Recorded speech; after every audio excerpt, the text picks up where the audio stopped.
group set dito guys na i-unbox. And this is my first time na makapag-unbox ito. Ito yung pinakabagong group set ng Microshift. Ito yung Microshift Sword.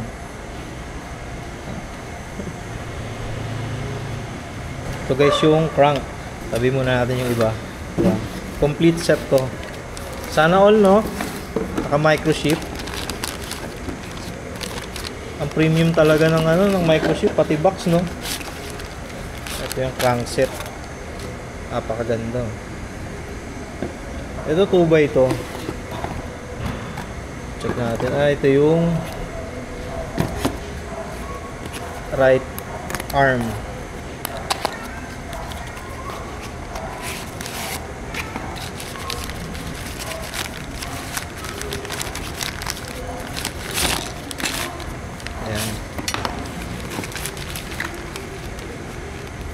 Yung crank arm fixing bolt niya is aluminum na. Ang ganda. Tsaka ang gaan na. Gaan niya.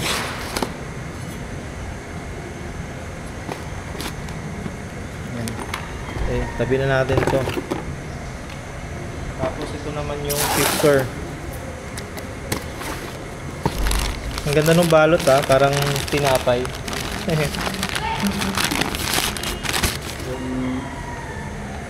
Ayan yung shifter.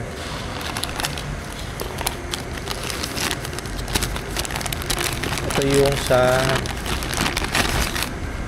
left side. Ganda ng shifter. Ganda ng yung build niya, oh. Napaka-premium. Tapos FD. Since 2x ito, syempre may FD. Tingnan natin to. Ganda, environmental friendly si Microshift kasi ultimo balot recyclable, oh. Ito yung FD niya.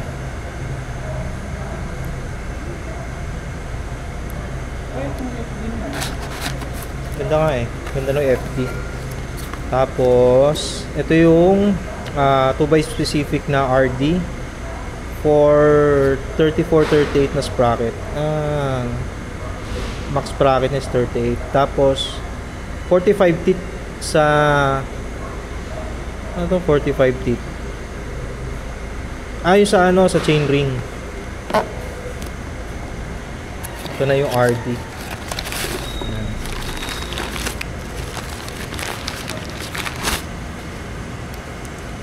Ganda naman ng RD.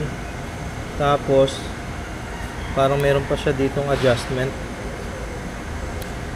Ito sa lock. Oo nga, no? Ang galing. Igagano mo lang, tapos malalak na yung cage. Parang di na malalak. Napaka-simple yung lock niya. Paano ba yung lock niya? Tension lang siya. Tension lang siguro yan. Oo nga, no? Tension lang siya. So pag gina natin, loose siya. Medyo loose yung plane ng cage. So pag nilock natin, yan, medyo matigas siya. So kung magti-trail ka, ilalak mo lang siya. Ganda, napaka-premium, oh. Dito naman tayo sa cog set. Yung speed pala nito is 10 speed. Bali 2x10 setup. Gravel specific na group set. 1138 yung range nung cogs. Kita natin. Magaan din yung cogs niya.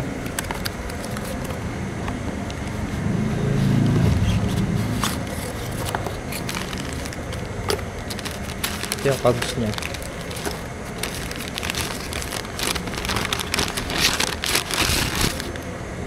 Ang daming balot. Ay, hiwalay kasi siya. Ang gaan ng cogs. Sana all. Kasi ito na yung mga iba pang pieces. So hindi na natin baka mawala natin. Pati spacer niya aluminum na din. Ayun yung cogs niya. Ang gaan. Wala lang tayong timbangan eh. Sana matimbang natin siya. So spider na siya, oh. Tapos aluminum. Yung finish is nickel. Lagyan na natin dyan kasi kakabit naman. Ang ganda niya, no? Compare do, ito, Oo. full blocks yan eh. Ito meron din dito microchip, pero ito 1x setup siya. Ito black, pero mas malaki yung range nito, no? 48. 48. 42 ba? Di pa. Tapos ito 38 lang siya. Pinakita ko lang sa inyo yung microchip na group set dito kasi may bubuuin kami ditong isa pang Duke Racer na gravel bike. Itong nandito 1x setup to. Yung pinakita ko sa inyo 2x yon. Kung naghanap kayo ng another option for a gravel group set, consider nyo tong microchip sword. Paggaan tapos premium look. At siyempre si microchip yan eh. Mas maganda na to di hamak dun sa mga iba pang brand bukod sa Shimano. Available pala to sa Bikesila around 22,500. So message nyo lang sila kung gusto nyo mag-avail nito.